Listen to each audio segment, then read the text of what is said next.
Number 1, Abhimanyu का वध।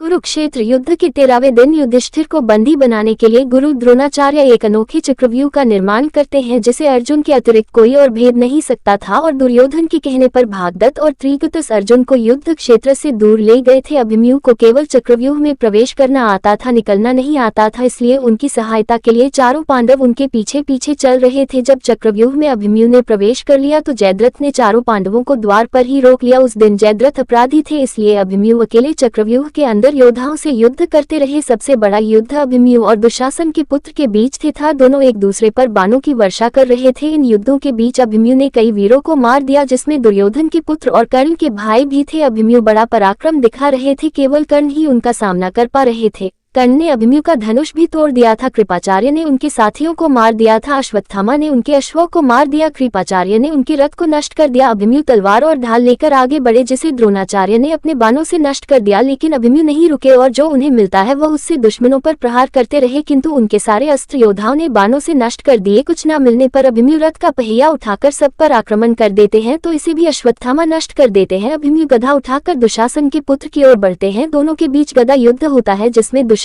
के पुत्र ने अभिमन्यु के सिर पर वार कर अभिमन्यु की जान ले ली और इस तरह अभिमन्यु वीरगति को प्राप्त हो गए। नंबर 2, गुरु द्रोण का वध। 14वें दिन की रात्रि में घटोत्कच द्वारा किए गए आक्रमण से कौरव बहुत क्रोधित थे। द्रोणाचार्य को भी कम क्रोध न था, अतः 15वें दिन के युद्ध में उन्होंने हजारों पांडव सैनिकों को मार डाला तथा युधिष्ठिर की रक्षा में खड़े द्रुपद तथा विराट दोनों को मार दिया। द्रोणाचार्य के उग्र रूप को देखकर कृष्ण भी चिंतित हो उठे थे। उन्होंने सोचा कि पांडवों की विजय के लिए द्रोणाचार्य की मृत्यु आवश्यक है।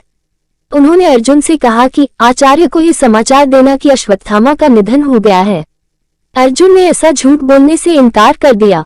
श्री कृष्ण ने कहा कि अवंतिराज के हाथी का नाम भी अश्वत्थामा है, जिसे भीम ने अभी मार डाला है। श्री कृष्ण ने युधिष्ठिर के पास रथ ले जाकर कहा कि यदि द्रोणाचार्य अश्वत्थामा के मरने के बारे में पूछे तो आप हाँ कह दीजिएगा। अभी भीम ने अश्वत्थामा नामक हाथी को मारा है। तभी चारों ओर शोर मच गया कि अश्वत्थामा मारा गया। द्रोणाचार्य ने युधिष्ठिर से पूछा, जिन्होंने कहा हाँ पर नर नहीं, कुंज। युधिष्ठिर के नर कहते ही श्री कृष्ण ने जोर से शंख बजा दिया, जिस कारण द्रोणाचार्य आगे के शब्द न सुन सके। द्रोणाचार्य ने अस्त्र शस्त्र फेंक दिए तथा रथ पर ही ध्यान मग्न होकर बैठ गए। तभी द्रुपद के पुत्र धृष्टद्युम्न ने खड्ग से द्रोणाचार्य का सिर काट दिया। द्रोणाचार्य के निधन से कौरवों में हाहाकार मच गया तथा अश्वत्थामा ने क्रोध में आकर भीषण युद्ध किया, जिसके सामने अर्जुन के अतिरिक्त और कोई न टिक सका। नंबर 3, कर्ण का वध।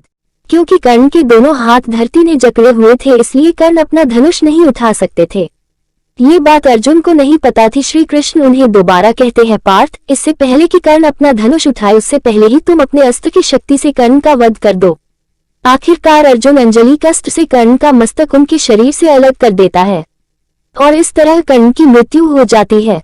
कर्ण की मृत्यु पर खुद श्री कृष्ण फूट फूट कर रोते हैं। खुद सूर्य देव महादेव से पूछते हैं कि उनके पुत्र में तो सर्वश्रेष्ठ पराक्रम था, तो उसकी पराजय क्यों हुई। महादेव कहते हैं कि कर्ण वाकई में बहुत बड़े योद्धा थे, बहुत बलशाली थे, बहुत ज्ञानी थे और बहुत महान भी थे, लेकिन क्योंकि वह धर्म के साथ थे इसलिए उनकी पराजय तो निश्चित थी। महादेव की यह बात सुनकर सूर्यदेव अपने लोक को लौट जाते हैं और बाकी देव भी अपने अपने लोक को चले जाते हैं। दुर्योधन कर्ण की मृत्यु का समाचार सुन बेहोश हो चुके थे। शल्य, अश्वत्थामा, कृपाचार्य, विश्वकर्मा और अन्य गौरव योद्धा, उन्होंने बहुत मुश्किल से दुर्योधन को संभाला था। कुंती भी यह समाचार सुनकर बहुत मूर्छित हो गई थी। दिन खत्म होते होते परशुराम भी कर्ण को देखने को आए थे।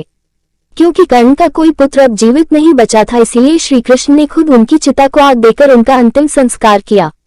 कर्ण और अपने पुत्रों की मृत्यु के बाद कर्ण की पत्नी ने भी खुद को सती कर लिया। नंबर 4, पितामह भीष्म की सरशैया। संध्या हो जाने पर युद्ध समाप्ति की घोषणा होती है। रात्रि के समय युधिष्ठिर कृष्ण से मंत्रणा करते हैं। श्री कृष्ण कहते हैं, क्यों न हम भीष्म से ही उन पर विजय प्राप्त करने का उपाय पूछे। श्री कृष्ण और पांडव भीष्म के पास पहुंचे। भीष्म ने कहा कि जब तक मैं जीवित हूँ तब तक कौरव पक्ष अजेय है। बाद में वे अपनी मृत्यु का रहस्य पांडवों को बता देते हैं। पितामह। 10वां दिन, शिखंडी की कहानी। पितामह भीष्म की पराजय, शतानीक का वध। 9वें दिन के युद्ध के बाद रात्रि में जब श्री कृष्ण युधिष्ठिर को पितामह भीष्म से उन पर विजय प्राप्त करने का उपाय पूछने को कहते, तो बाद में पितामह भीष्म अपनी मृत्यु का रहस्य पांडवों को बता देते हैं। पितामह भीष्म ने पांडवों को बताया कि द्रुपद का बेटा शिखंडी पूर्व जन्म का स्त्री है। मेरे वध के लिए उसने शिव की तपस्या की थी। द्रुपद के घर वो कन्या के रूप में पैदा हुआ, लेकिन एक दानव के वर से फिर पुरुष बन गया। यदि उसे सामने करके अर्जुन मुझ पर तीर बरसाएगा तो मैं अस्त्र नहीं चलाऊंगा। महाभारत के 10वें दिन के युद्ध में शिखंडी पांडवों की ओर से भीष्म पितामह के सामने आकर डट गया, जिसे देखते ही भीष्म ने अस्त्र शस्त्र का परित्याग कर दिया। श्री कृष्ण के कहने पर शिखंडी की आड़ लेकर बड़े ही बेमन से अर्जुन ने अपने बाणों से भीष्म को छेद दिया। पितामह भीष्म अपने रथ से नीचे गिर पड़े।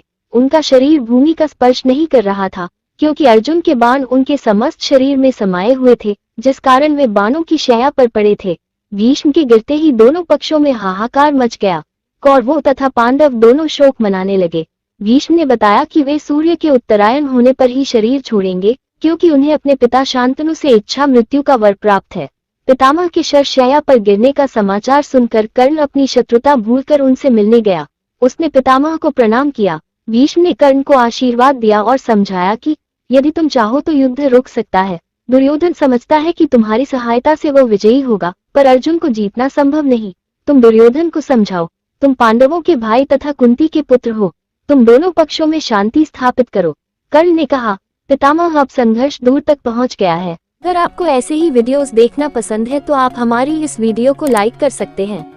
नीचे कमेंट में कमेंट करके बताएं कि आपको हमारा काम कैसा लगा। हम आपके कमेंट का रिप्लाई देने की पूरी कोशिश करेंगे। शेयर करें इस वीडियो को अपने उन दोस्तों और परिवार के लोगों के साथ जिन्हें ये बात पहले से नहीं पता थी। अगर आपको ऐसी ही वीडियोस देखना पसंद है तो आप हमारे चैनल को अभी सब्सक्राइब कर दें, क्योंकि हम आपके लिए ऐसी ही और वीडियोस को लाते रहेंगे। हम अगली वीडियो लेकर जल्द ही लौटेंगे। आखिर में हमारी इस वीडियो को देखने के लिए आपका धन्यवाद। हम आपसे जल्दी ही मिलेंगे।